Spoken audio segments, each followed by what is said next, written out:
available in the pool. Both of these teams really using the time to the best of their ability. And if you're wondering why there's only a 3% ban rate of Alistar hits, because it's based on the entirety 2015, not just the summer split where it's very prevalent. So a lot of games haven't played Alistar, hasn't always been that top pick. Was very niche actually quite a while ago, but somehow that Unbreakable will find some way to get back into the game every time now. I remember Alistar top not too long ago. Well, Worlds. It's Quite a while. Not too long. Depends how you look at it. We're in the 2015 season. It's been a long time. But this is the first time I've seen bans taking this long, Crepo, in the summer split. Gragas is off the table, 1 pick remaining for Origin.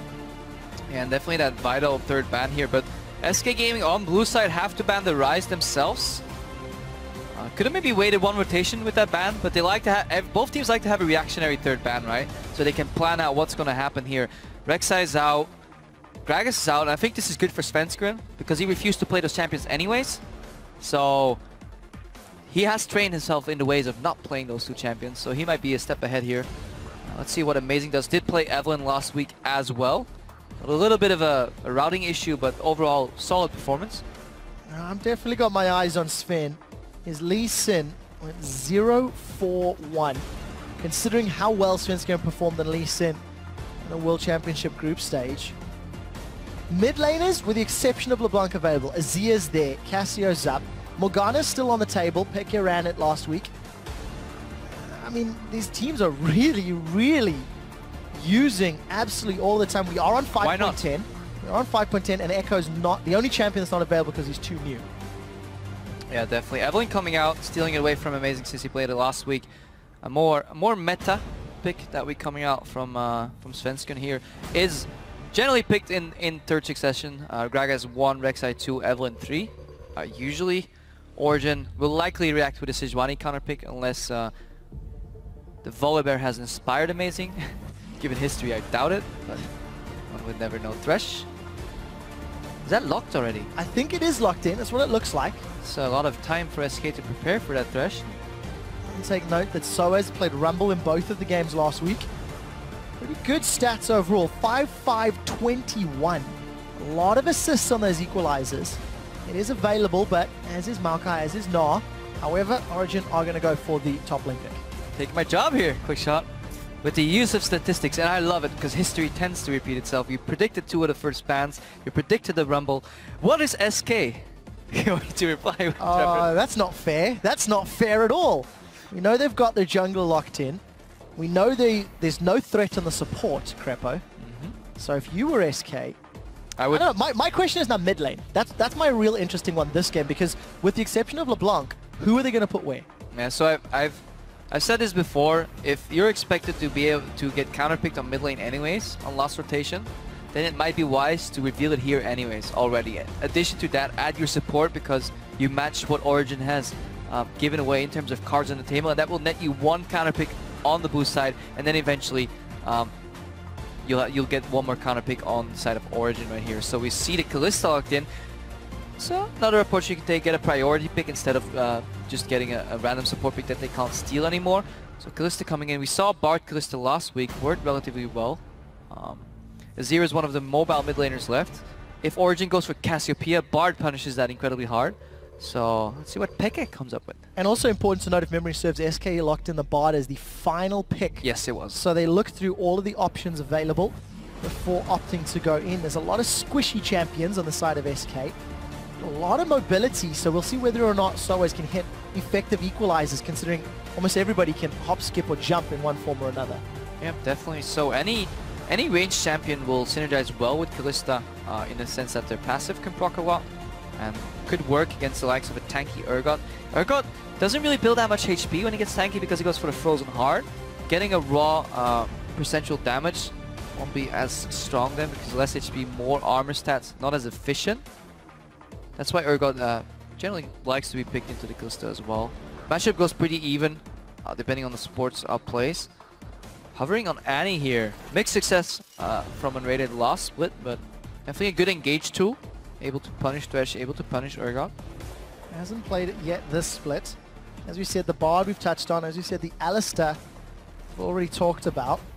Champion that Origin leaving for final pick is going to be that mid laner, which is pretty standard when you're on that red side. We know they're coming up against SIEU, and we've seen Casio a couple of times. SK, 20 seconds left on the clock. This is going to be the longest pick and ban all day long. What flavor of team composition will they round out? We're looking for a top laner for Freddy and a support for Enrated. Nautilus Kalista. I like that more. I think we needed our tank component in SK's side right here. Evelyn, as said before, can't go on her own. If she has to be the one engaging the fights, not that good. She has to be able to flank. And if there's one target that can draw a lot of damage, survive for quite a while, Steve has shown it before, it is the Maokai.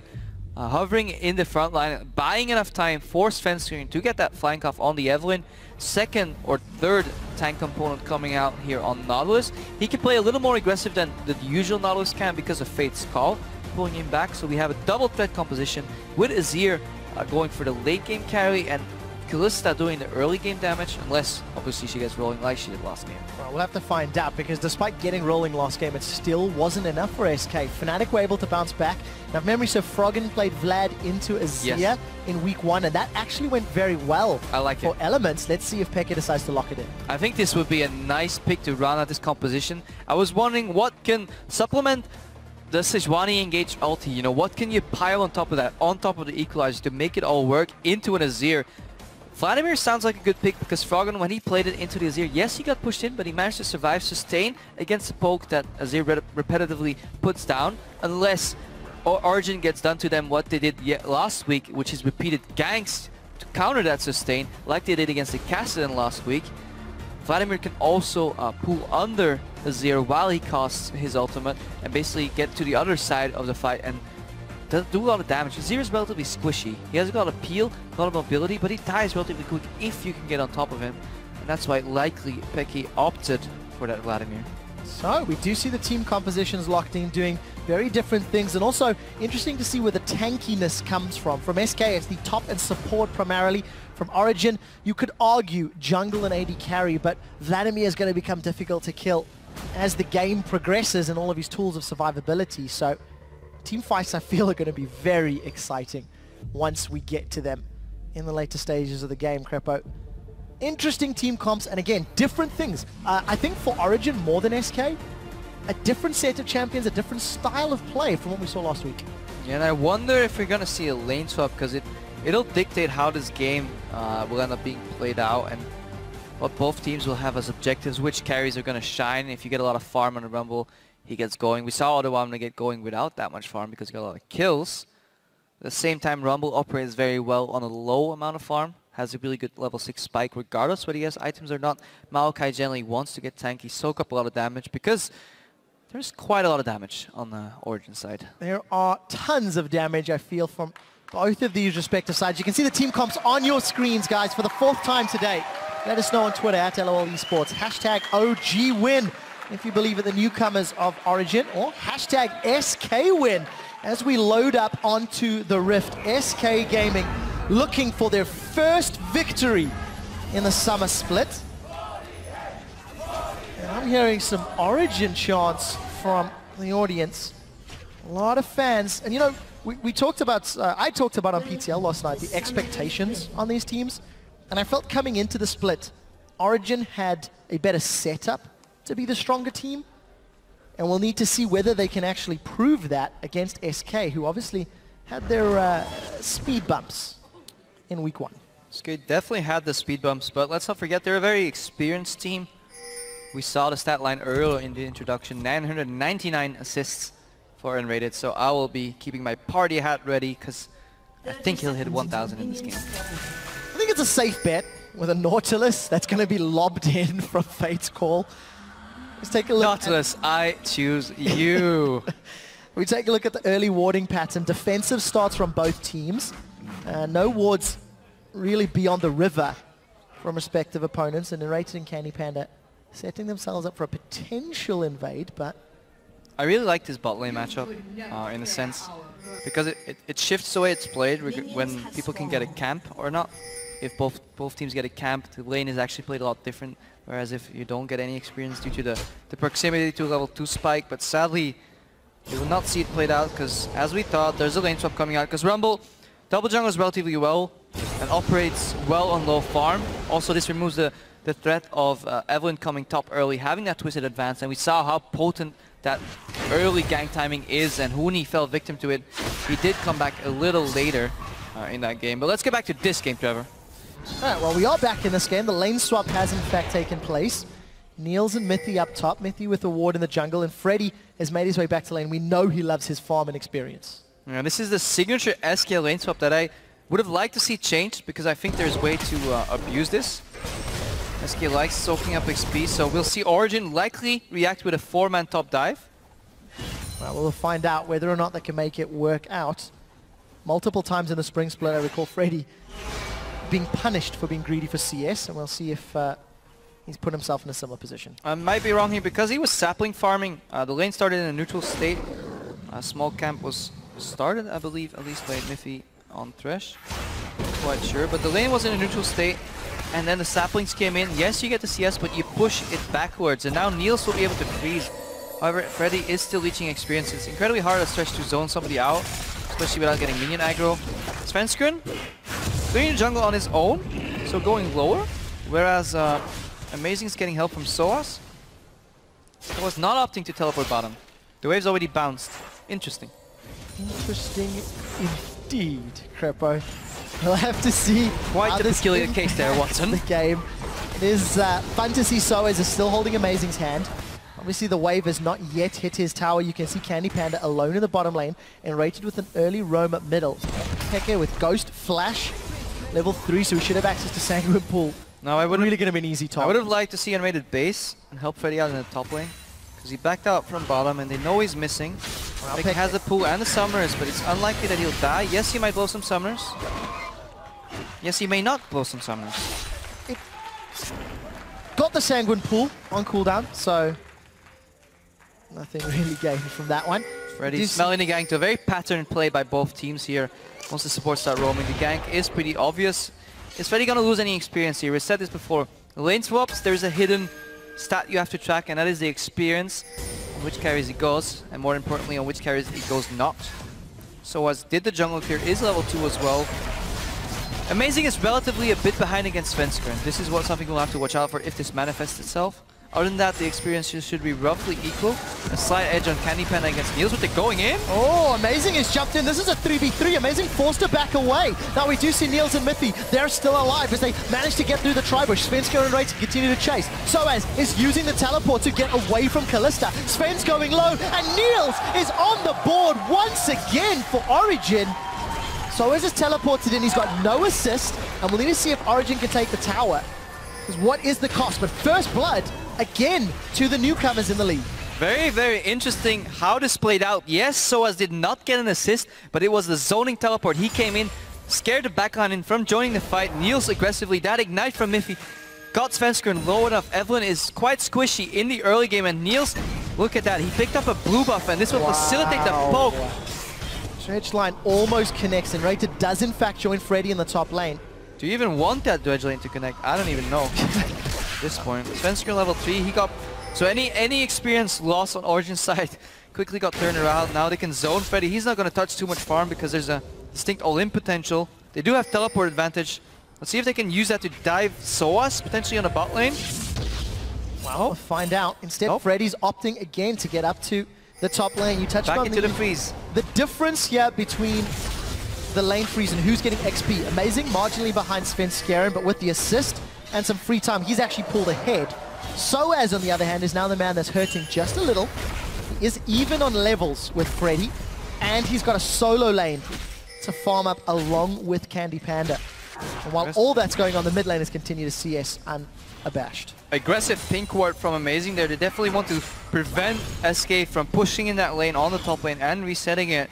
Nautilus Maokai doesn't do all too well as a two-man laning phase because neither of them are ranged. Saplings have too much wave influence. And at the same time, Kalista 1v1s beautifully into a rumble, especially with an experienced lead. And Peke is, as you said earlier, using a sustain to stay bang on even, and his tower is still at 95%. And that will be the turning point if Fox can whittle down this tower in the meanwhile.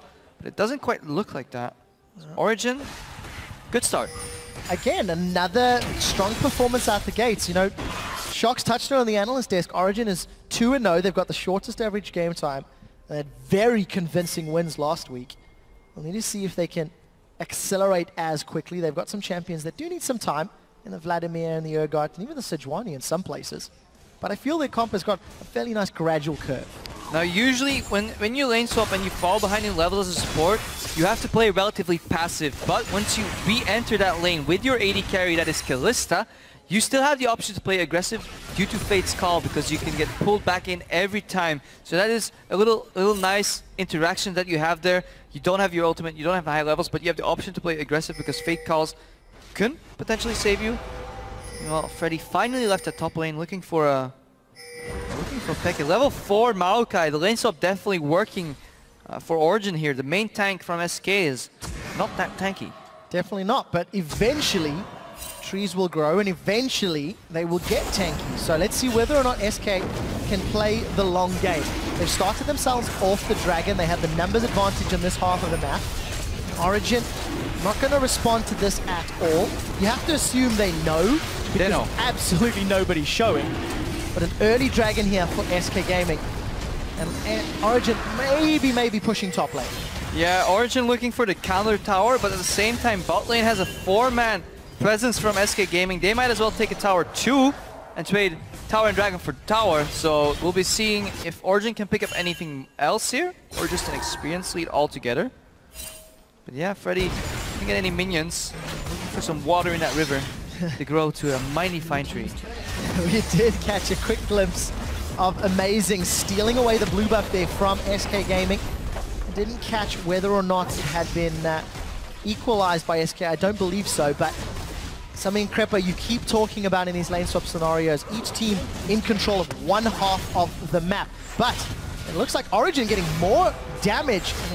Higher advantage. They stole the blue and they're on the inner turrets. Yeah, so they traded blue and tower for dragon and tower, and they want to get some damage on tier 2. Usually this tier 2 tower doesn't fall in these scenarios, especially not against a very weak sieger like Urgot and Thresh.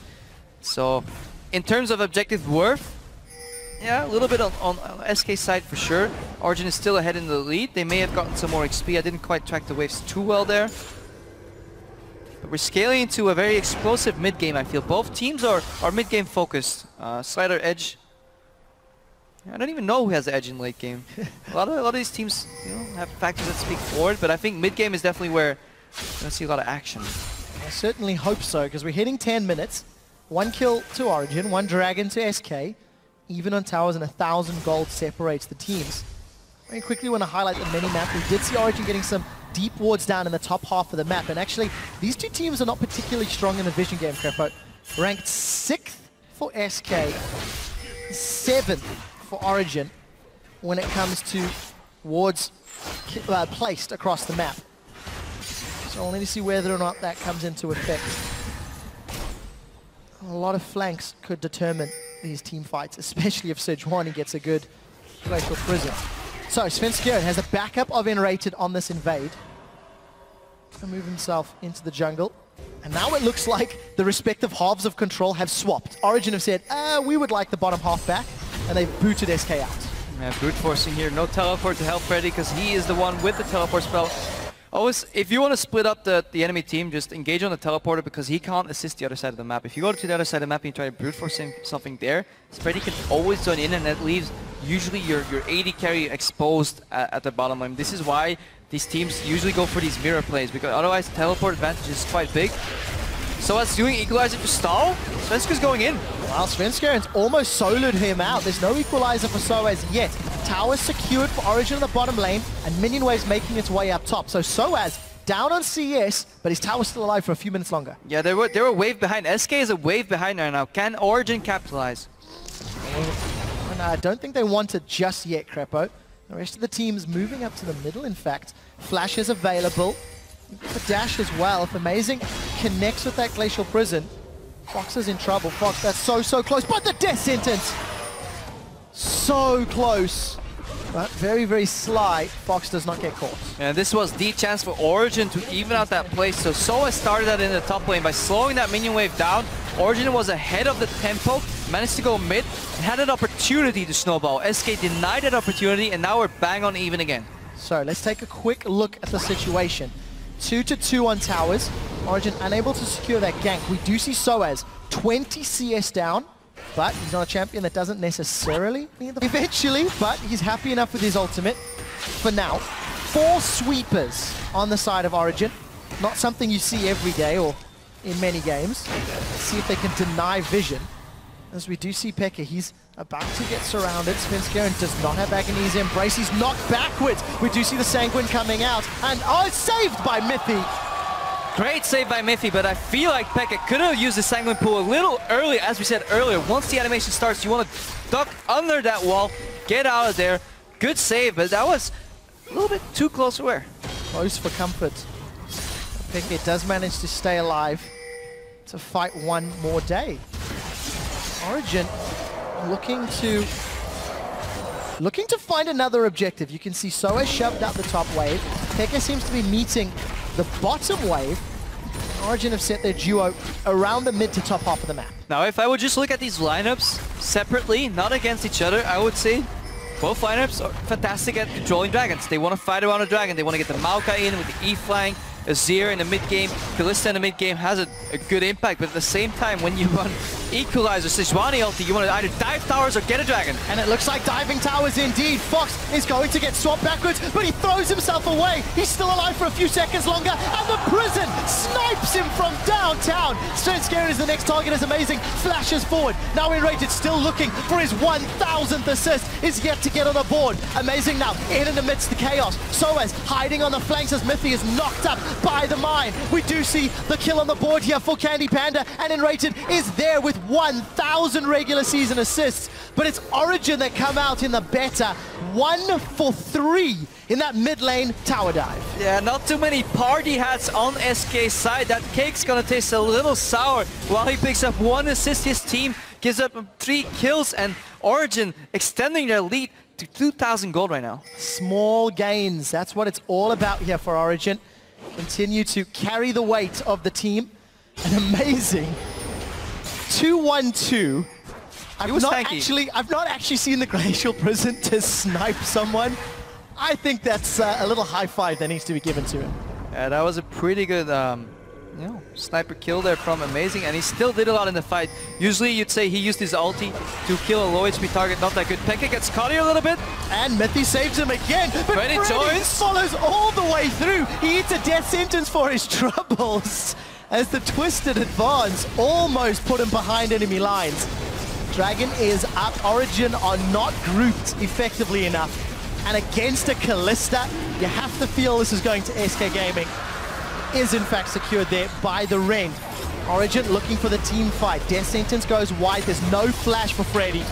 He's going to be the sacrificial lamb for the dragon. Stalling it out as long as he can. Not even going to give up anything further. So Origin with their 5th kill of the game.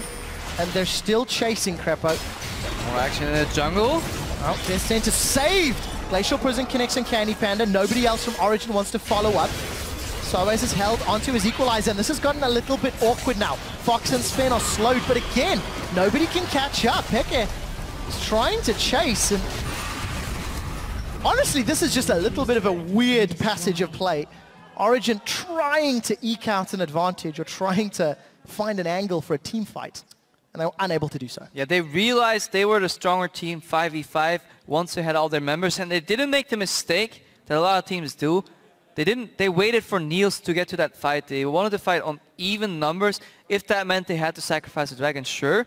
Miffy tried to get the hook there on Freddy and kill him. Freddy juked the hook, but juked into the pit. And we saw that Origin was tracking cooldowns. How did we see that? Because they didn't all agree for that Maokai kill. They kept 1 or 2 members in the pit. They knew he didn't have any flash, so there wasn't any pressure to take him down. So some of the members of Origin already started rotating toward the mid lane, and they were trying to stay 1 step ahead of SK Gaming right there. So very smart play from Origin, heads up, making sure they don't give up more than they need to. The thing is, though, when you watch some of the European teams, and actually this is something that we talk about when we watch LPL teams, it almost feels like when a dragon is available, a team fight will happen. Like, regardless of the scenario, regardless of the setup, it's like, look, dragon's going down, you've got to fight for this. Fight alarm. I have got a quick note from production. We will have a client restart to solve one of the problems. I believe it's on Neil's side, as we can see. But I want to step back from sort of the story of the game, Crepo, and just look a little more specifically. We're 15 minutes in.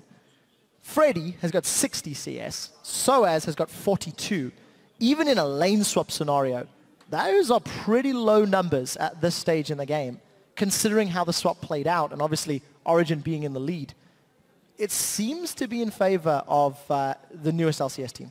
Yeah, Origin is quite all right with that, as long as the remaining members of their team get enough CS and at the same time do something efficient with that, and they won the fights, the crucial fights. The game was even in terms of what happened on the map tempo-wise, but then once the fights started happening, Origin came out on top, and then they're all right with that. Because the reason these CS numbers are so low is because due to the way the game played out, these top laners always found themselves outnumbered in the lanes, had to back up. Remember that situation where Soaz was forced to use his equalizer just to clear a wave and then back up from the towers. So teams take 2 towers on one side, they switch it back up to the other side. And who is always the poor little sheep sent to defend those towers? Who do we send? Not our carry or in the bottom, not our carry in the mid lane, but the poor old top laners that just like the opportunity to play some League of Legends. And it does look like Soaz is going to get that opportunity. Eventually. Despite being down in CS, you can see the gold numbers there. Thank you, observers. Actually even. Thanks, of course, to the kill, the assist, and the additional tower sitting in his hands. Big, big difference between the junglers. 3,800 to 5,100. And then mostly even across the board. 600 odd gold in favor of Mythy.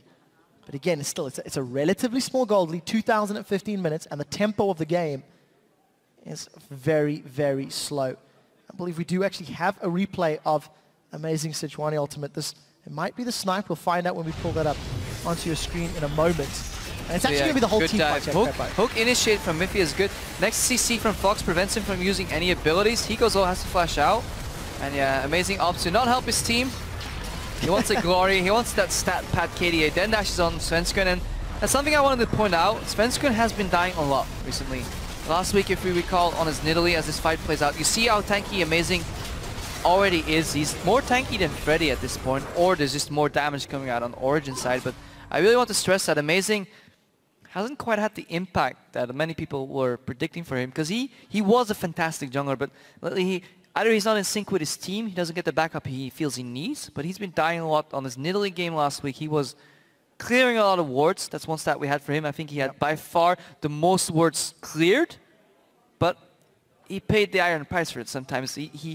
That's actually the wrong reference, but anyways, he died a lot in process. So, yeah, and I mean 0-2-1 on Evelyn Svenskeren in this game. He needs to find his groove, I think. You know, when we were in the earlier stages of the year and early game junglers were a lot more impactful, Sven was still very, very relevant. It feels like as the game has progressed to the more mid to late game junglers in many ways, Sven is not necessarily adapting quite as heavily. Very quickly, I just want to touch on that replay before we move on. That was, of course, the kill. Candy Panda secured the 1,000th assist for N rated. It says a lot that he's been playing in so many LCS games to have accrued 1,000 of anything. There's very few players that can add that sort of accomplishment under their belt. So props to N-rated for that. Yeah, that is a fantastic stat, not to be underestimated. It shows the longevity of his career. I went looking for mine and I wasn't even close, and had to call it quits after that one.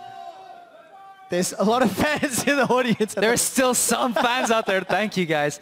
But yeah, 1,000 is. Woo! Just let that sink in for a moment. It's fair, deserved. Right. It's deserved. It's great to have you on the caster desk. I've had the pleasure of working with you on the analyst desk, multiple shows, so that's nice. But I do want to touch on again. Nice. Once the camera's on, everybody's nice. we do have Niels. He has rejoined the game. The QA guys on stage are still looking into the problem, so we'll give you an update as soon as we get one from the production team. But yeah, 5-1. We should hopefully be jumping back into game. For Origin, this is a team that, again, we talked on expectations. There's a lot of people who believe they're going to make it to Worlds. And it was interesting to me hearing the players sort of sit and go, ooh, we've just got to take each game at a time, get to playoffs, then we'll try our hardest in playoffs. It's not the same bravado that we'd heard from certain players last year. Yeah, but you don't want to be that guy that comes in and says, hey guys, we're new to the LCS. Yes, of course we're aiming for Worlds. Championship points, who needs that? We're going to win this split. Because then, if it goes wrong, you get called out for it. Origin well on their way to do well. Let's not get too ahead of ourselves. They're doing great. They're doing fantastic. Looks like we're about to head back into game soonish as I get word for production that the bug's almost fixed. And yeah, can't wait for a fantastic game. Well, we will find out. And they actually repaused the game. Game 3 of 18. Game 3 of 18. So yes, it is very soon to be getting excited. As I said, this is a problem with Neil's client, so the guys are looking into it. Now, earlier, I told you that I wasn't quite sure which team had the better late game, and I needed some time to think. Thankfully, I had some time to think, and I would actually give it to Origin. What speaks in favor for them? Oh. Okay, so Legend this is tattoo. That is awesome. As a tattoo connoisseur, I think that is phenomenal. I like that. Not only League of Legends, is that a Squirtle in there? Yeah, Squirtle is Charmander up on top. A little bit of Where is poor Mario. Bulbasaur? Every time they forget him. Poor little Bulbasaur. Oh, well, let's go on with League of Legends right now. Back on topic. Yes. We were talking late game Origin team composition. What spoke in favor of this late game is obviously Sejuani, fantastic teamfight late game. Vladimir, fantastic teamfight late game. Rumble, eventually he'll get items. Good in the late game, more of a mid-game champion, but does a lot of damage and has some CC components. What initially, on first glance, speaks against is that Urgot's short range, doesn't dish out too much damage. But let's not forget the passive. Minus 15% damage done by an enemy carry is big, and we saw it in the Rocket game. If these fights break down slower and go 1 for 1 for 1 for 1, especially since SK is only running a double threat composition with Azir and Kalista. Kalista rumored to fall off a little bit in the late game as well. If it goes late, Origin will likely have the better hand, or the upper hand rather, but we're back into game. So there we go, that TLDR. If this goes late, Origin should have the better hand. We'll see if that pans out. Just to give you guys an update, it was a minion HP bar related bug that Niels appears to have resolved, considering his last hitting quite effectively. Let's take stock. Origin in the middle lane. 4 champions at 16 minutes. 2,500 lead. They want this tower, but they need to deal with the wave clear of Fox's Azir and the incredibly short range of all of their champions. Yeah. Don't even get a single auto attack before they're forced to back away. Yeah, I think, but Origin, look at them. They try it one wave, doesn't work, they back off and they go for a plan B, whereas as we saw, for example, Copenhagen Wolves last week spent a little bit too much time hammering on that mid lane tower. Side lanes are pushing. Candy Panda looking for some farm in the bot lane. He's still in a good position. 125 CS on him to finish that Bloodthirster first, like he did last week. Had a lot more kills though in his namesake last week. That's for sure. Managed to find Fnatic multiple times. And it looked like one more hit and that tower would have gone down. Pekka's thinking about it. He's got Ghost, he's got Flash. Come on, you can sneak in there and hit it and run away. I believe. I think Pekka is one patient man. It's not worth backdooring the middle tower, right? It's not quite the hype you were looking for. No, not this time round, I'm afraid. But as you said, as long as Fox's Sand Soldiers are around. We just hit the tower. He cancelled the auto. Did he get it off, or was it just not enough damage? I didn't even know, Trev. Too soon. You know, I expected more of a former world champion. Thwarted by an outer turret. Look at Soas, finally getting that juicy farm he was looking for. Took him a while. Just wants to get out. No, Soas, let one die. Still down, 61 to 85. Oh, let's get himself a couple of those minions. Not the greatest accuracy. But Crepper, I do have to highlight, amazing. Has grabbed himself in early ages of the Legion. Love it. I know that's something you're particularly fond of. Have been for a very long time. I mean, look at it. Nope, no fight happening here. Hooks going wide. If you look at the magic damage coming out from Maokai, Azir, Evelynn, and Nautilus, definitely low amounts of damage. And Miffy wants that tower, but Amazing gets it. He wants everything. Snipes the kill, gets the tower. He's ready for this game. Amazing is trying to show off today. 100% kill participation. And tower participation. And tower participation. And obviously sniping participation. But let's take a look at the situation, because Candy Panda's down bottom. He's pushing the inner turret. We do see Dragon not available yet. Two of them have gone to SK, but it's Origin that grouped up in the middle lane, and Soas has gone to defend. Teleport's open for both.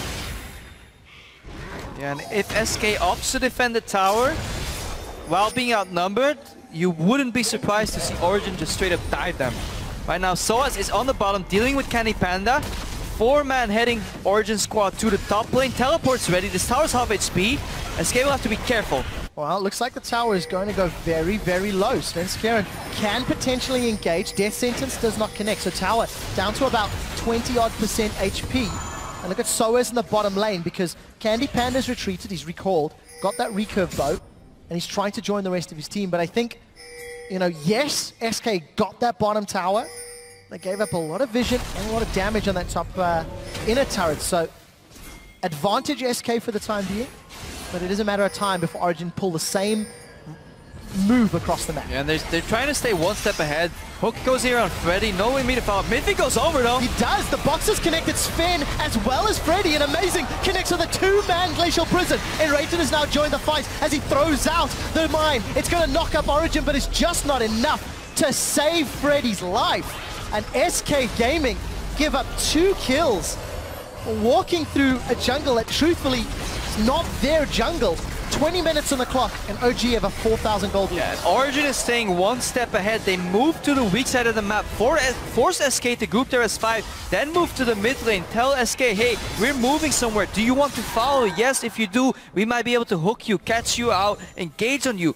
Beautiful Glacial Prison from Amazing coming out. Good follow-up, and Origin showing just how much damage there's in their team comp already. Yeah, the amount of assists across the board is so high. 6, you know, Niels has been involved in 6 kills. Mythy similar, all 7 for Amazing. And you look at SK, they've got 1 kill on the board. That's it. They've luckily, however, secured the first 2 dragons. Yep. So if Origin are unable to contest, maybe SK can play for the late game and look for that 5th dragon counter. It's something they still have a long time to go before we get to that point. Now, Equalizer and Glacial Prison are still on cooldown. If SK is tracking this, they might be able to brute force something because they're less reliant on their ultimates, and they are a relatively shorter cooldown too. Vengeful Maelstrom and Fate's Call have low cooldown. I don't think SvenskJaer even had the opportunity to use his ultimate as he got insta-git, but he's died 3 times now this match. Yeah, not looking too great for them. It is not, but what is looking great for Origin is the fan support. 88% of you guys voting on Twitter with that hashtag OG win are believers. Dragon down to 1,000 HP, 800 HP. Who's going to secure it? It looks like it should be Amazing. He's got Smite available. He's holding on to it. Death Sentence connects on Fred in the Equalizer. Splits SK up. We do see the Hemo Blade coming down. And Sven will be popped by that one. Amazing with another kill on the board as Peke gets the first of his own. Emperor's Divide will divide the map. And Freddy and Sven give up 2 more kills as Origin grab the first dragon. Orange is not doing the dragon. They're basically luring SK in, tangling that bait in front of their eyes. Do you want it, SK? How badly do you want it? Walk in and get roasted immediately. Equalizer comes in. Glacial Prison was even held or was still on cooldown. And the sheer amount of damage on this squad is just fantastic. Well, Fox gets caught out by the position reverser. Pekka gets 1 more kill. And look at those item spikes. Locket, Leandries, Mirror Mana, Black Cleaver, and there's a bunch of gold that they're sitting on to spend. Yeah, and the Locket is finished for added tankiness. Niels is tanky right now. Amazing is tanky. Peke is slippery. We're going in for round 3. Well, let's see. And Rated forced to flash away as Freddy's now joined. Mythy puts the box down once more. Another kill on the board to Candy Panda before Freddy gives up his 5th death of the game. Origin trade was effectively 2 for 1 because Fox was caught out and it looks like a tower. Yeah, we saw Candy Panda in the feature earlier today. Needed some time to get this roster going. 2-1 or 2-0 right now, but the top side of the map for SK Gaming. 0-5 as you said on Freddy, 0-4 on SvenskJaer, and combined 9 deaths already. That's a whole lot of deaths, Trevor. 2 of the strongest performing members of SK from the spring split. Still trying to find their groove in the summer split. Origin have got themselves 11 kills. They've got themselves a 5,000 gold lead.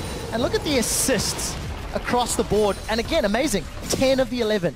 I mean, he's played, I believe, 3 different junglers in 3 different games. Evelyn Gragas and now Sejuani. You expected the Sejuani in picks and bans.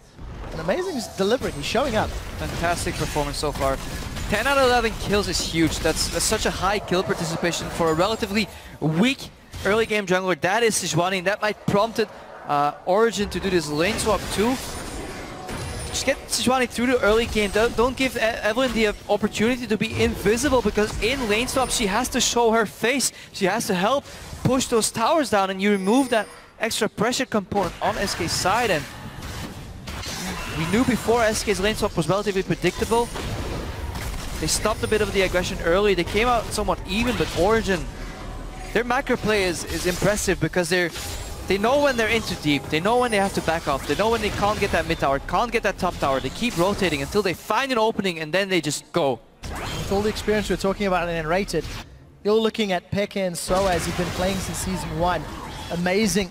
And Mithy, who've also played and on world stages as well.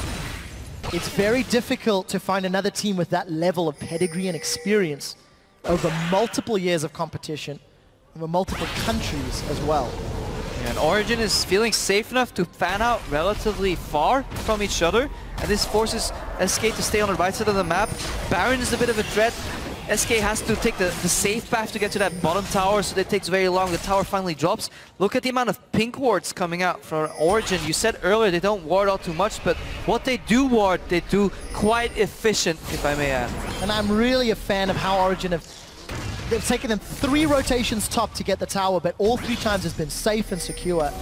In the previous attempt, Origin bagged themselves 2 more kills out of the deal as well. There's SK's vision though. SK wants that bot lane wave to hit to force at least somebody from Origin back to show his face, to make it less likely that Baron's being started. Obviously SOAS will go with the teleport. Amazing is still in the pit. You don't see me, here we go! He's got a 3-man Glacial Prison! Origin are looking for another team fight as Freddy has managed to zone away Origin, but a long-range Acid Hunter secures another kill for Niels, and SOAS is teleported in. He's put the equalizer down, he's got himself a double kill, he's burning them down as Niels gets a double of his own, and Fox is set to retreat. Origin get themselves 4 kills. And Amazing once again with a phenomenal engage. I love what Origin did. They showed a couple of members. SOAS in the bot lane, somebody else on the right side. They thought the pit was clear. Somebody was going to ward it, but Amazing comes out with the Glacial Prison. Miffy drops here. Is this Baron going to go to SK? Well, let's find out. It's only Fox left. Fox is in trouble and he's down. The answer is no.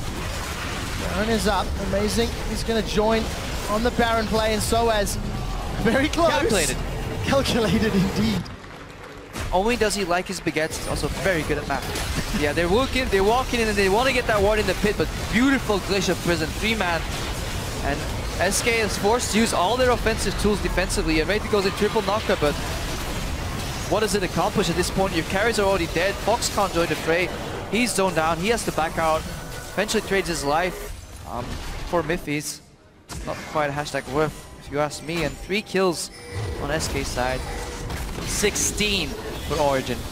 Well, day and night between these teams. Finn and Rated, they think they've got one up. They do catch Niels. Finn is now putting damage down, but look again! Another long-range twisted advance, and this has brought enough space for Pickett to join the fight. Mithy and Niels get one more kill onto Svenskira. The equalizer went down south as Freddy is being chased down. SOAS is going to get the burning kill onto Enrated, and Freddy is left to fight against all of Origin. And it's just a matter of time before 4 more members go down. And Origin, SK is doing their darndest best to reduce that kill participation from Amazing. They're running 1 guy to the left, 1 guy to the top, and 1 guy to the bottom. It doesn't matter where you go, Origin will find you, and if they don't find you, they'll just go to your base and kill those towers. Baron buff minions right now. Azir will have an impossible time clearing this wave, and this tower is very likely going down. Well, tower below 30% HP. SK have respawned. Do they want round number 7? It's not worked in the previous fights, and with a 13,000 gold deficit, I don't think team fights are the right way to go. And we went back to these compositions that we said early game a little stale due to the lane swap, but the mid game was oh so explosive, but most of the dynamite found itself on SK's side, blew up in their face, and couldn't quite get on top of that one. Origin now 20 kills to 3. Oof. Very reminiscent in a sense to the Gambit Elements game. However, more equally traded towers here. But we see the added tankiness coming in. Amazing is tanky. SOAS has some of the shields. Niels has some of the shields and the tankiness from Urgot. Pekka is pretty much untouchable, and Miffy will be the only one in the fray here. Ready to get popped. Well, Miffy does get caught out. He's put the box down. Pekka's thrown out the Hemo Plague as SvenSkieren and gets dropped. We do see the Emperor's Divide knocking everyone around. It's enough to get a kill on Pekka, but not enough for anything more. Fox gets swapped into the rest of Origin. 4 more members down. Niels is continuing to chase. Azad Hunter's not connecting yet. A third one misses. By Candy Panda. Auto attacks are not. Amazing. Looks for a further kill. He's going to need to back away. As Candy Panda survives the team fight, but Baron still being used. Origin in great position. Yeah, as many skill shots as Candy Panda can dodge, eventually you'll have to hop away from the board on Amazing. Just can't quite get in reach, and SK just doesn't even have the time to do any damage because their members drop instantly as Origin dives in. Glacial Prison, Hemo Plague on top of that. Miffy starts the fight with a good box Equalizer. You gotta stand still to do damage, and when you stand still, you just get burned alive. And brutal fight. Watch that Equalizer. SvenSkieren, I think he gets one haste spike, one ulti off, and he's dead. Emperor's Divide, zoning a little bit, but not enough. Doesn't matter where he casts it. Any direction at this point, where he does it, any distance, is not enough because nobody cares about that tower. Amazing will just tank it for days. Origin now looking to close the game out. 30 minutes is about to breach. Pekka was already survivable. He's got himself an hourglass. Time is ticking. Let's see how Origin decide to close the game out. Baron has worn off, but just the sheer lead they have is exquisite to watch. And for SK, we do see them jumping on Pekka. Pekka's got that hourglass. He's going to get run down here by SvenSkieren. Zone, yes. He's going to be able to get a little bit of sustain back. Hourglass is not even going to get used as Pekka goes down. It's a small little mistake, but Niels may be able to close this one out. He's found Fox. Fox does the little shuffle dash sideways. Not going to be enough to survive. Amazing. 1-on-2. He's thrown down the Glacial Prison to stun up SK. Freddy and then Rated on retreat, and Rated pulled up by the Fate's Call, and he throws himself back in. Soaz knocked up, but Soaz will burn down Freddy as Niels gets the kill credit. Gets himself another double kill. Yeah, this reminds me exactly of the position Gambit was in against Elements. At this point, it doesn't matter how well you place the fights, who you catch, but it'll take you too long to actually finish that one kill that the enemy team will just collapse and kill you in return.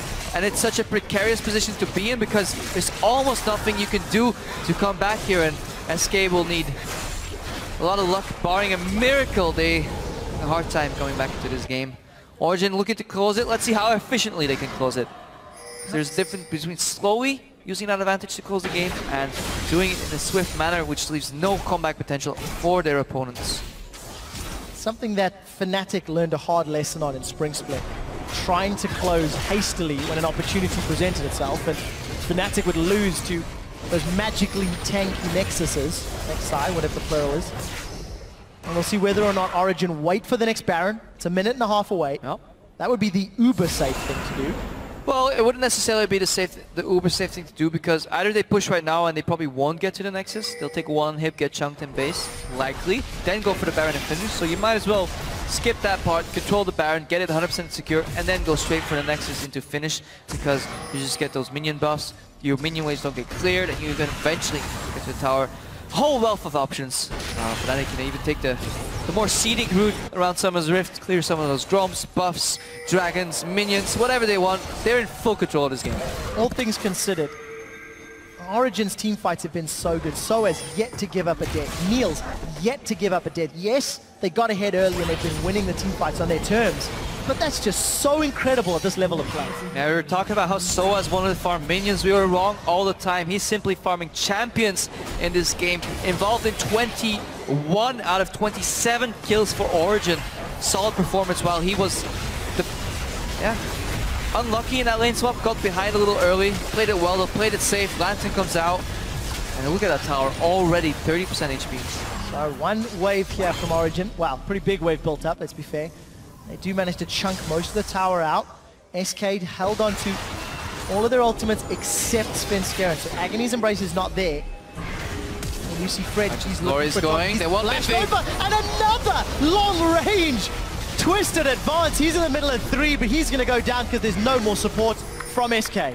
Good flash by Miffy. Something tells me that play was a little bit telegraphed. Usually when a Maokai storms at you, he's coming for the twisted advance. Flash is over, but desperate times call for desperate measures, and that's exactly what SK tried, because you have to remember that part of the map is fully dark for them. They're face checking into nothing, and here nothing comes to bite them in the ass. And Origin are looking for more kills. Svenskeren being chunked down from the Acid Hunters. Niels with another kill. Fox gets one into Mithy, but that simply doesn't matter. Pekka is looking for Candy Panda. He's going to Hourglass, but Rend is still up, and Rend is not enough. Amazing gets himself a double kill to clean up the back end of the fight. And Origin are onto the Baron. And poor Miffy, in these long extended fights where people are face checking for vision, supports are usually the ones to drop because they're the least tanky. When teams get this far behind, they get very bloodthirsty to at least kill one guy on the team to save face, and Miffy is the one that falls. 0-2 and 25, sticking true to the support roots, not getting a kill. Fantastic performance, and Origin looking like a team that works well together. Very high kill participation across the board. They really like working together as a team to group up and win these fights, and just in the early game seem to have more of a macro game approach. Spike for that mid game, and fantastic. At this point, Origin should just look to close this game out because it has been painful for a while. And is 15,000 gold down. RSK is the second set of Baron minions they need to deal with. I'm still just amazed at how little SK have been able to do to stop Origin's advances and to stop Origin's aggressive play. SK said they needed some time, but if this record keeps going this way, if games keep playing out this way, they might run out of time if they ever want to finish in a good spot for playoffs. And this is going to take us back to the original discussion before we got into picks and bans, Crep, about how expectations were that Origin was going to be very good and SK would need to adapt and learn. If this is the level that Origin is already at, it's fantastic, but it also shows you just how big the deficit is for SK Gaming. How much work they need to pay attention to. So, Mithy has thrown down the box. He's caught Freddy and he's thrown him backwards. I think the box was actually proc. Niels is left alone as Svenskeren and Narrating continue to fight. Freddy still alive. This is the longest he's been alive in a team fight in 30 minutes time. Niels is going to swap SK around as he gets focused down. Gets knocked out by the Emperor's Divide, and Sven gets the shutdown onto Niels at 12-1 and 16. SK still alive as Origin have had the messiest team fight they have all game, but they've got such a big deficit to play with. Candy Panda gets another kill before being shut down by Peke, and Origin are actually retreating. This is a little bit messy as it's a 2-for-2, and the low health Baron up members of Origin are re-engaging on the inhibitor rather. Inhibitor turret number 2 is down, and Origin are on the way out. Yeah, very, very sloppy fight on both sides, and while we were saying SK is down, impressive fight nonetheless to be that far down and play this fight so carefully and dance on the edge of death here. They want a little more. Pool comes out, Twisted Advance gets dodged. And the Lantern once again. Mithy always where he needs to be. Yeah, SK quite impressive to stay alive that long and dish out that much damage, but you just saw how far ahead Origin was. And let's see what goes wrong for Origin to not win this fight. They're engaging on the tank. Talking about damage, Niels gets focused. Peke is Hero Plague doesn't quite connect. Fox kicks out. And Candy Panda, the one carry doing well for SK, is pretty much untouched. Gets swapped, flashes out. Peke can't really get in. And Origin is getting kited, forced across some walls, and SK is using their base very well and the Emperor's Divide. But it's just too little, too late. They dodge so much damage. Really impressive fight by Candy Panda, but eventually he finds himself in the midst of the Origin lineup and drops. And if you look at our Pip Dragon being done, we have to go back a few minutes, Krempa, because we talked about how at like 30-31 minutes Origin broken open the base, we're looking to finish. And we said how efficiently they were going to close. It was not the cleanest of decisions. Nope. It was not the best of decisions when it comes to finishing a game. Small little misstep from Origin, but when you've got such a massive lead, it's a little easier to make. Yeah, it does take 2 to tango. SK didn't yield. Keep fighting, keep going for these plays. No surrender. Freddy's looking for a flank. Hovering there in the top, decides against it. To find an opening.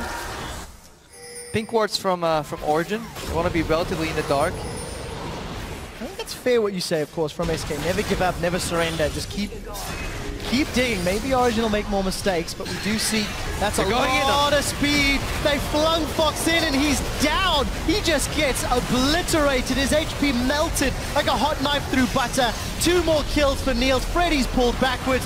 1 for Pekka and Soez respectively. And that will be the game.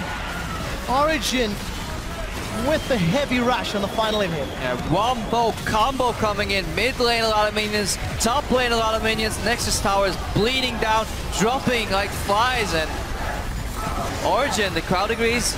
Origin open up the summer split, proving that they are the real deal. They are now 3-0 after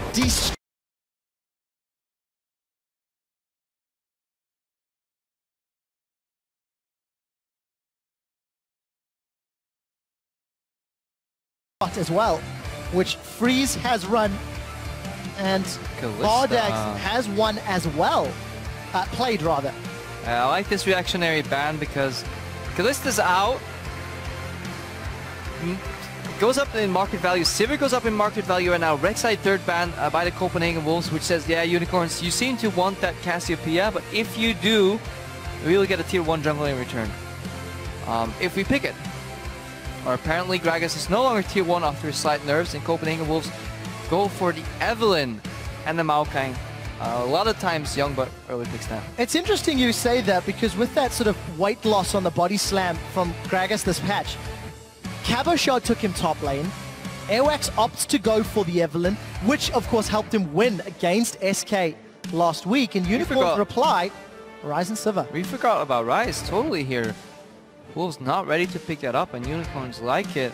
No Yorick to supplement this Cassiopeia unless the illustrious support Yorick comes out. Or jungle Yorick. Been done before. Has been done before. Wouldn't be too bad with this triple carry composition. A lot of damage on Unicorn's side. That is decent amount of CC as well. Huni max W in this game, not Q. To remember that. Soren hovering some more damage on his side with the Victor. Trying to remember as well, was it also a Ryze into Maokai matchup for Fnatic? Yes, it was. Twisted Advance came out on Huni first, blew his flash. There we go. Follow up by the Gragas jungle, killed him. And we saw how effective Ryze was with the tier plus blasting wand. Shredded Maokai in lane over and over. The reply from Copenhagen Wolves, everybody's locking their role. Soren's decided with Kassadin, Freeze has decided with Lucian. Both respectively their first picks on these champions this split. Yeah, channeling is Inner Forgiven, picking up the Lucian while Draven and Kalista are out, not opting for the Urgot. Copenhagen Wolves, it has to be mentioned, very low on wave clear so far. We'll have to find out how they handle that. A lot of importance on the early game. But you feel like Cassio's going to push you in, Sivir's going to push you in. Maybe Ryze a little. Ryze will push you in with jungle pressure. And we'll see where the jungler comes in. Unicorns still have to lock in. Gragas is available if Kikis wants to go that route. Looks like it will be the case. I must mention as well, Hylissang's Morgana, a big reason why the Unicorns of Love made it to the finals in Madrid in the spring split. He just really had a fantastic series of games. Yeah, great Morgana player, really clutch. Black Shield's good bindings. Bard hover? Is it good here? It's always good, Trevor. What are you saying? It's always good. Of course it's good. What are you saying? Okay, why Bard would be fantastic if Sivir wasn't in the picture is because you have an immobile or low mobility, if you want to nitpick. Low mobility Cassio, low mobility Ryze to an extent that you can throw that Bard ulti on top of, close the gap and immediately blow them up. Could be done here. Not sure what else is open that he wants to pick. Well, Nautilus is available if he wants to go that route, but Black Shield makes that life a little difficult. Alright, going back to the Unicorns comp here. Ryze synergizes relatively well with Sivir because he can get to positions where he can dish out a lot of damage and kite people. Cassiopeia, not necessarily. Like, she has enough mobility on her own if she lands her spells, and might want to get away from certain players like Youngbuck, but on the hunt's not going to solve that. Bard is locked in here. One thing that you have to keep an eye out is Kikis on his Gragas. He's the one tank in Unicorns of Loves this game, and he will have to get really tanky on his own. Might claim those Black Shields. As on the Wolves, Airwax wants to flank yet again. We've seen Maokai and Evelyn so many times together to varying degrees of success. That's putting it lightly, I think, Crepo. But Airwax has been successful with it already. I'm interested to see the second Bard player here in Europe, Unlimited, and what sort of synergy he's going to have with Freeze. Especially if he gets the 2v2 lane, which I think Unicorns might be happy with. We saw how good that Rise into Maokai matchup was. Yeah, lane swap would speak in the Wolves' favor, I imagine, because you slow down the Rise a lot in his build path, and he's a hyper late game carry, so you don't want to let him scale that easily. So you want to slow him down. You want to get the tier later, the catalyst later, and most importantly, you don't want him to hit that Rod of Ages. So we're loading into the game right now. A very low wave clear, a lot of pressure coming out from the Unicorns early. If Power of Evil on Cassiopeia pushes in that cast in there, see how that pushes out. Yeah, lane swap would definitely help with that as well. If you have these high pressure situations, you definitely want to lane swap away and just trade towers as we saw earlier. Basically go, tower for tower. Well, let's see if the lane swap comes into play, Crepo. As Unicorns of Love versus the Copenhagen Wolves is the final game of the day here in week 2. And your 15th game in a row, Crepo. Definitely welcome to the caster desk in hard mode, that's for sure. Pardon me if I get a little repetitive sometimes. But I'm happy to have you here, especially because Bard is in the game. And I believe it was game 5 that was Bard last week as well, so maybe this is a trend. Good guy, LCS teams, just when my energy starts dipping, they just want to revitalize me with a Bard pick, and I'm loving it. We'll see how effectively Unlimited can play as Kikis is trying to get some vision. It looks like it's going to be, once again, a standard defensive fan. Rookie mistake, Unlimited. Picking up, going for those chimes early. Tell me why it's a rookie mistake. Because they give you mana. No, it's actually not a rookie mistake if you're lane swapping allied. Oh, okay. Experienced Bard player knows that he will not get those chimes anytime soon on the bot lane. It's actually sad if you think the average Bard level goes up in Europe, then taking chimes early will indicate a lane swap, and good thing Unicorns did not see Unlimited take those chimes, or they would have known that he's lane swapping. The mind games start already with those chimes. Fantastic champion, Riot. Done an incredibly good job on this. Crepo, I genuinely have never seen you happier than when you talk about Bard. It's like you're in love. Love the champion. So, let's see how this lane swap plays out. Top laners holding the hands of the respective junglers. We did see a Gromp ward as Hylissang and Vardags moved up, so a little extra vision on the side of Unicorns of Love. Yeah, usually any Bard lane doesn't like doing camps and wants to stop the enemy as well, so Unicorns could have sniffed it as well, seeing that there's nobody coming to stop their double golems. They didn't get any advantage, they didn't freeze the bot lane either, so they're reacting pretty late to the lane swap. Hylissang's looking to interfere a bit. Airwax saved his smite. They did Wolves first, but he didn't smite, and that's what you have to do. You save your smite for the contestable buff, then you take 2 camps, not 3. You don't want any shenanigans right there. 2 is enough. You want to get out of there, split up the map again. Both teams start on the weak side, but no punishes there. Well, I'm happy to see Power of Evil back on Cassiopeia. This was one of his signature champions coming into the LCS in the Spring Splits. And he's pushed the wave in, as you touched on, in picks and bans, Crepo. Soren's dropping a lot of CS here, already 5 CS behind, and this is exactly how this matchup plays out. Jungle and top laners are still busy clearing, because we know where the jungle and the top laners started. Power Evil has a good idea of where they are right now, what their speed's gonna be is. If he's well aware of it, he'll start leaning to the right side of his lane soon enough, potentially ward his left side. Ooh, cannon minion was missed. The crowd did not approve of that one. Freeze, for all of the hype and for all of the performance, got to get them CSs. So 4v0s again, as we are seeing a mixed amount, I feel. It's very common when you don't have any wave clear yourself and you want to speed up that early game to get through that rough patch. Good move on the Wolves side, and UOL is pretty much forced to do the same thing right now unless they already did what other teams sometimes do is send 3 people there to stop it, but then you have the risk of getting dove. Both teams opt to do a gentleman straight.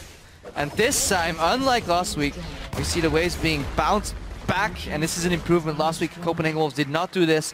I got mildly angry. We're seeing a roam here from a limited level 3 on Power of Evil. He might be oversent a bit too much. Well, let's find out. He manages to get a little movement speed increase. Spotted it. Slither his way away.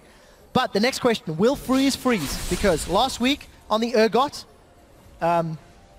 didn't really do a whole lot. This time he can't freeze because the wave bounced away from him. Well, unless you're psychic and you pushes it in, resets it, and then freezes it away on this very elongated lane. Don't think that's going to happen. Lucian aggressive early, carry double pickaxes picked up, swapped away.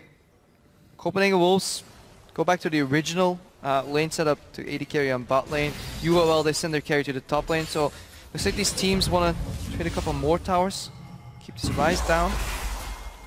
We'll have to keep an eye on how these lanes continue to play out. Magical Journey was used. Speed a little bit closer to the lane. Now I like, as I said before, Bard into Rise because he's not that mobile. So if you connect the Q slow, Lucian can dash in, do some damage. However, Rise Morgana is not to be underestimated as a 2v2 pairing. If you can, back in the day where lane swaps were a lot more common with Rise, pairing your support with Rise is dangerous for the enemy team. You have a snare. Usually the supports in that metagame had a lot of CC. Gragas is coming in here as well, and we might see that bloodbath we were hoping for so much. Well, definitely what we're looking for. Unicorns of Love, remember, secured 1 kill and gave up 4 deaths before 15 minutes. Might get punished here. Let's take a look. Body slam does not connect, and you can see the 5-10 changes in action. Get fit with Gragas, definitely punishing him a little bit there. Lost, like you said, that weight on the body slam. The collision radius was reduced. Return gank here. Arax sniffing out Vardax. There is a teleport coming in from Youngbuck. Vardax is trying to put damage onto Youngbuck. We do see Vizichachi. He's going to pick up first blood there with the Rise. It will be Airwax going down, and that's a double kill for Vizichachi. Vizichachi with the double kill on the hyper late game Rise carry. This is why you don't go for that play, because teleport can come in. You are forced out of your bottom lane. You can't cancel it. Unicorns, meanwhile, grouping on the mid lane. Somebody wants to force him out and does not connect, and pressure everywhere from the Unicorns, and already 1,500 gold lead. Well, Magical Journey unable to secure the kill. And we do see Vardax and Chachi. Ooh! Arcane Smash, not this time round. 3 commentators this just realized. The crowd. Love it. Yeah, crowd's got a good amount of energy today, that's for sure. I just realized I said Youngbuck was teleporting in. It was Chachi who was teleporting in. It's been a long You were just day. Glancing into the future. There we go. Youngbuck teleported back to top lane. Let's take a look at the CS there. 32 in favor of Youngbuck to the 14 of Chachi, but obviously double kill. And of course we see Power of Evil farming up a Storm versus Soren. And look into what that translates. If we go back to the champ select where we said, yes, you want to lane swap. Why? Because you want to delay that tier. You want to delay that catalyst.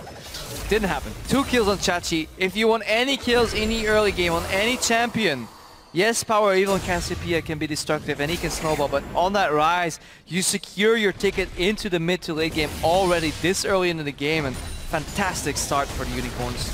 Well, we'll see if they can continue to capitalize, because Huni's Rise went very, very far ahead. After starting 0-2. Yeah. Wonder what a Rise can do when he starts 2-0. Find out on the next episode of LCS. Yes, exactly. See, what Unicorns can do here is actually sacrifice his dragon and do a CLG-esque approach where they freeze the lane for their top laner, and it wouldn't actually be that bad because Rise such good scaling. The lane is pushed in here. They can back off. I wonder if Chachi's going to freeze that or not. Well, we'll check on that in just a second. Vardax and Hylissang, they were forced to back away. We saw Vardax pick up that very early Avarice Blade. So, going to slow down his first item spike, but speed up his second as he works his way towards the Shiv and Eye-Edge. Copenhagen Wolves are 1,000 gold down. I would like this. If the Wolves want to fight. They want to fight 5v5 at the Dragon, something where they can use the fact that Chachi is not that mobile, doesn't have that much tankiness just yet, only 1 Ruby Crystal worth in all those items because he has a lot of mana. If I were to keep the top lane frozen and they wander around the Dragon, don't really commit 4 or 5v4 too much, but stall Copenhagen Wolves from starting it. We saw it earlier. Youngbuck left that top lane, didn't push in the wave entirely, and we've been talking about this for a while, and meanwhile that lane is still in the exact same spot, and this is one of the times we actually do like to freeze because the opportunity, the cost is just too high for the Wolves. Yes, they might get a cross map objective in that dragon, but the farm just goes to Chachi, and look at that CS gaps, getting closer and closer on top of those 2 kills. Yeah, and both of these teams happy to play the slow game. As we hit 10 minutes, you can see those tiers need to stack. Those catalysts on the side of Copenhagen Wolves, they need to be converted to Rite of Ages. So almost every single one of these solo laners, rather Rite of Ages and Righteous Glory, of course, they're looking to convert, they're looking to upgrade those items. Now, 2v1, Vizichachi's got access to his ultimate. Youngbuck does have that vengeful Maelstrom, and we can see Airwax toying with the idea. Look at how scared Airwax is of Chachi here. They're committing 2 members to a potential gank, but they were ready. They could have went for that play, but they're so afraid of the Rise already in the game that they don't want to go for that play. They lose a dragon and nothing is happening here. Airwax if you're not going to go for that play, if you're not going to go for that kill, then why are you there?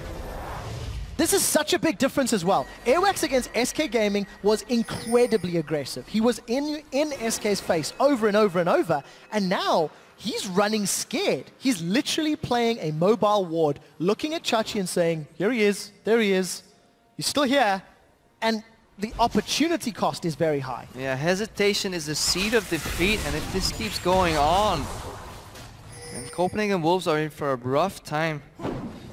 Chachi backs off, gets the blasting wand. He's already so far ahead of where Ruhuni was in that other game, and he's definitely manifesting himself as a tier 1 pick in the current metagame.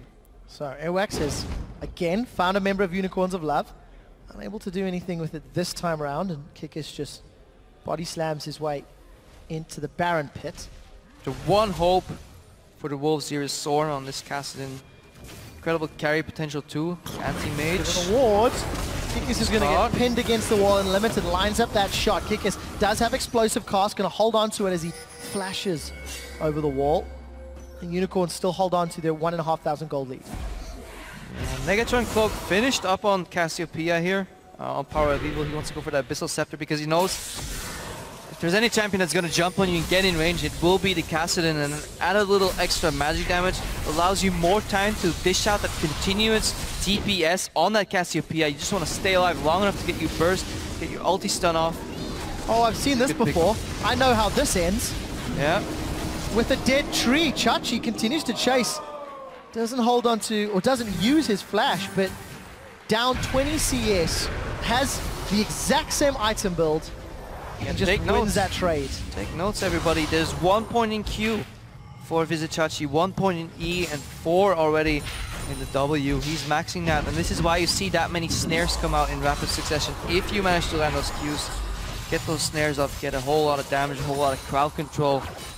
And ever so tanky Maokai is forced to play defensive, and usually when Maokais get kills is when they can go offensive and use their base damage to kill you, but if that's not enough, then you will drop dead.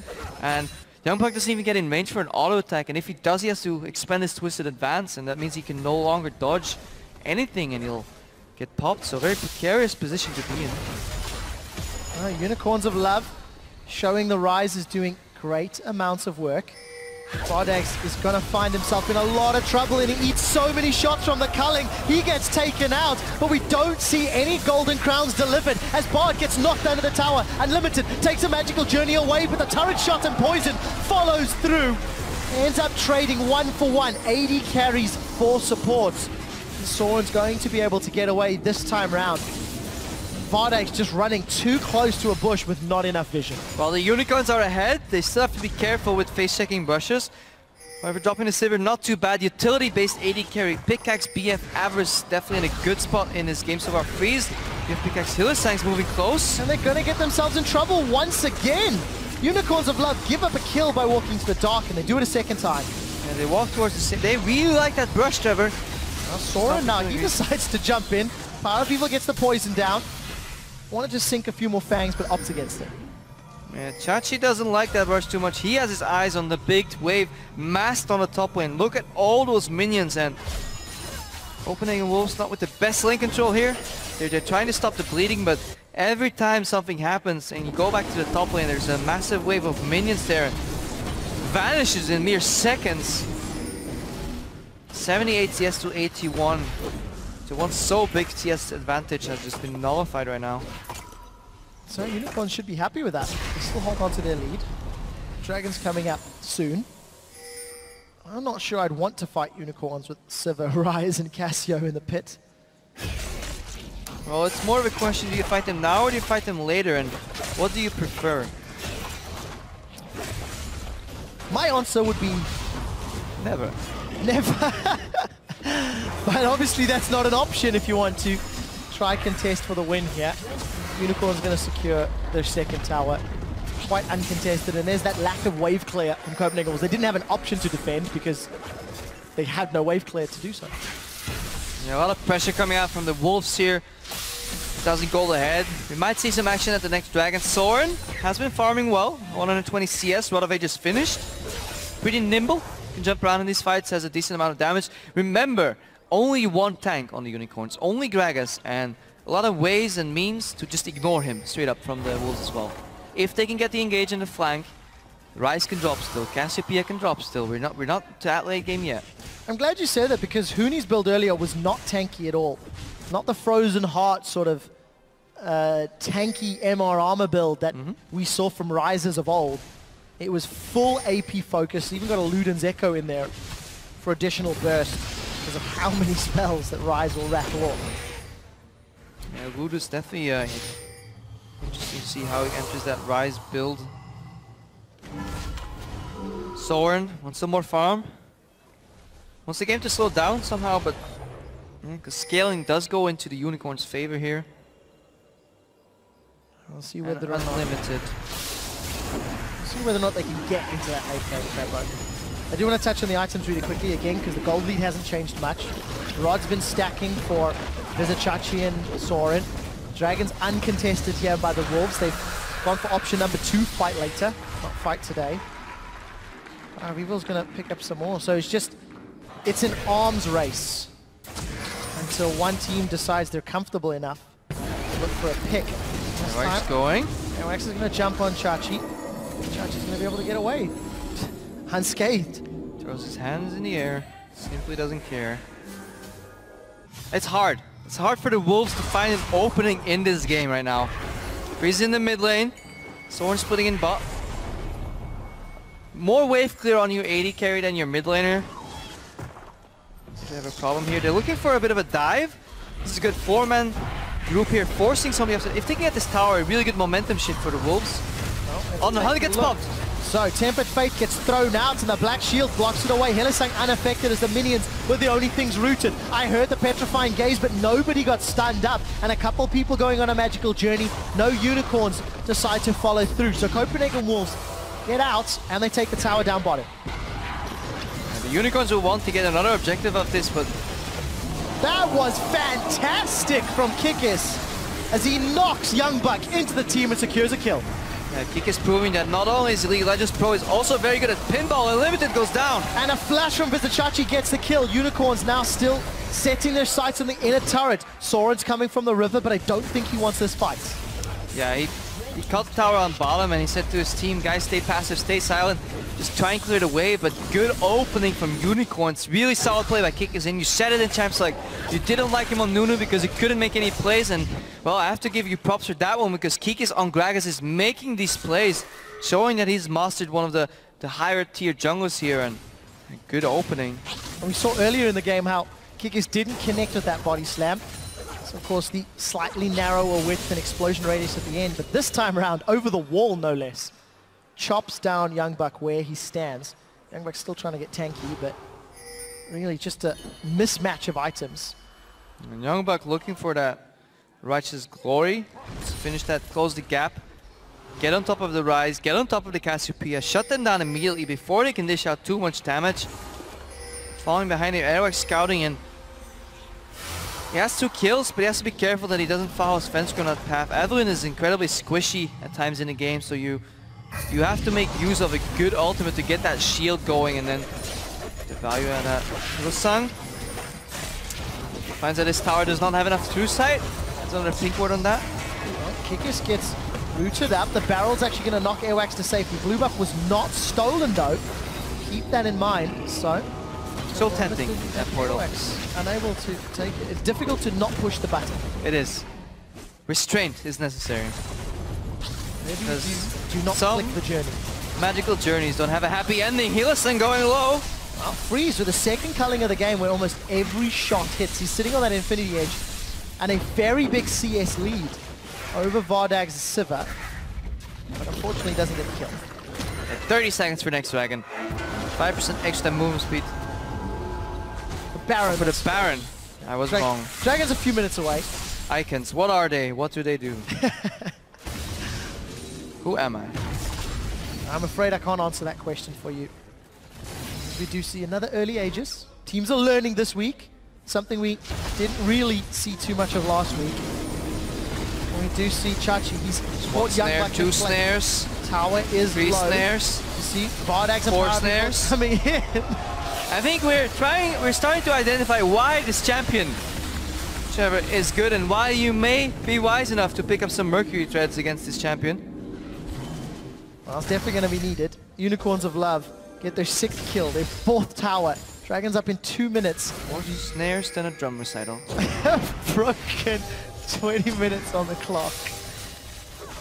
The Unicorns are making the Wolves dance to their beat. Soren jumps in for the team fight. Unlimited, can you save your teammates? Tempered Fate comes down and Vardags, I think spell shielded that one. Soren does not get away as Vardags gets one more auto attack. Big critical hit onto Airwax. The barrel throws him against the wall. Another barrel throws it down. Agony's Embrace will not keep him alive. And Vardags and Power of Evil get some more kills on the board.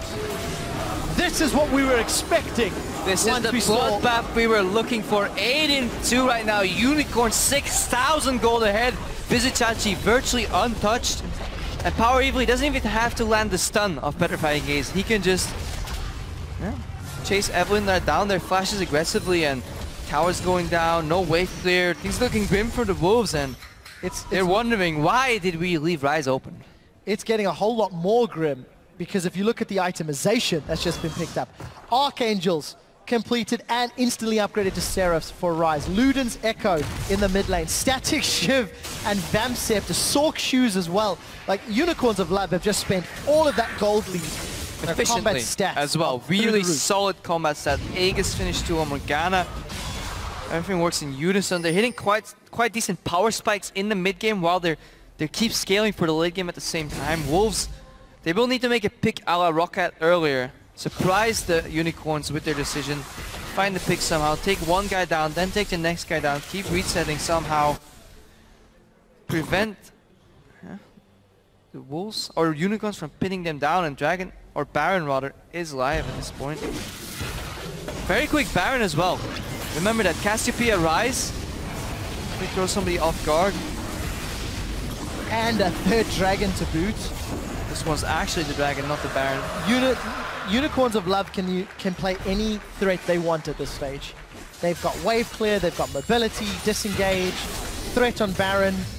It's just a matter of pick your way to win. Master of all trades, jack of none at this point for the Unicorns. Oh, when you're that far ahead, you don't really mind. 8,000 gold. That was a 1.5. That's a flash route. Soren is nowhere to be seen. If you can flash snare a Kassadin and take him down before it's time to jump out, things are getting pretty dire here. Unicorns, they want to snowball this game. They don't want to take it to the late game like we've been talking about. They want to end this game early. So let's see if they can get this inhibitor turret. 20 seconds left before Soren is able to spawn. Tempered Fate's available. It's going to lock up a few Unicorns of Blood, but it's simply not enough. Youngbuck gets knocked forward and everyone gets knocked away. A kill on the board here for Copenhagen Wolves goes to Unlimited before Youngbuck is dropped. That's a double kill for Power of Evil, and Unicorns turn their attention to the tower. Hylissang reclaiming his title of European Sniper with another fantastic bind on Airwax there. Open up the possibility to take that inhibitor.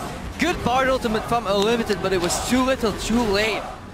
And the crowd is favoring the Unicorns. I wasn't aware of that. I wonder why. I wasn't aware of that at all. Unicorns of Love 11-3. They got super minions at 23 minutes. What a great position to be. Unfortunately, again, this is why Bard Ultimate is good in theory, because you can keep some guys invulnerable, then take out the rest while the tower hits them, so you make the 5v4 fight or 5v2 potentially, but Vizichachi deals enough damage to go out. Shutdown goes on unlimited as well. And then this bind on Aerox, just nail in the coffin right there. So good. And with the base cracked open, it's difficult to see how the Wolves are going to bounce back now. They've got to do so much to defend. And now I wonder, did the Wolves do the Unicorns a favor by banning Kog'Maw and Varus? Hard to see why not. Especially when you look at the pick ban and you think that, yes, Bard was the last pick, but we've seen multiple times Spell Shield and Black Shield preventing that Tempered Fate from doing anything. Yeah. It's very hard to do use that spell efficiently. This is why I think this lane swap... Oh, Young Buck is in so much trouble. The stun does connect, but he's got so many Unicorns to cut him down. If you take the magical journeys, bring your buddies for the group discount, and then it might actually work out. Unlimited has to flash out here. You see him in trouble. Another magical journey. Unicorns deciding to follow suit. You get a journey, you get a journey. Everybody gets a journey. Cosmic Binding connects. Dark Binding does not, so Unlimited able to get away.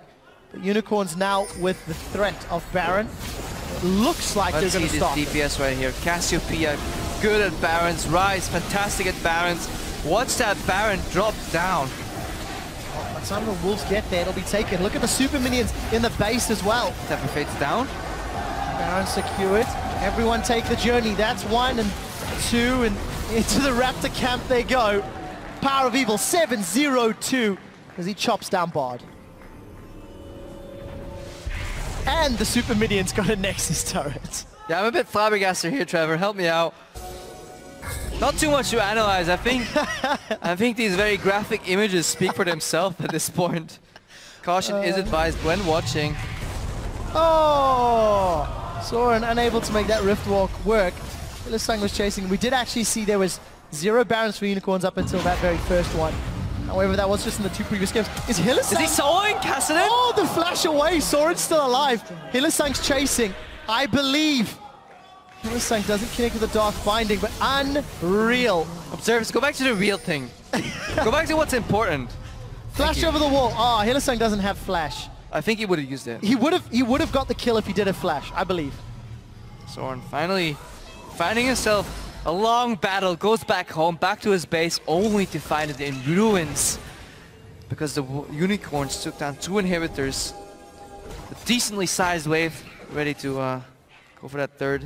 Super minions already in the bottom half of the map, and that turret is gone.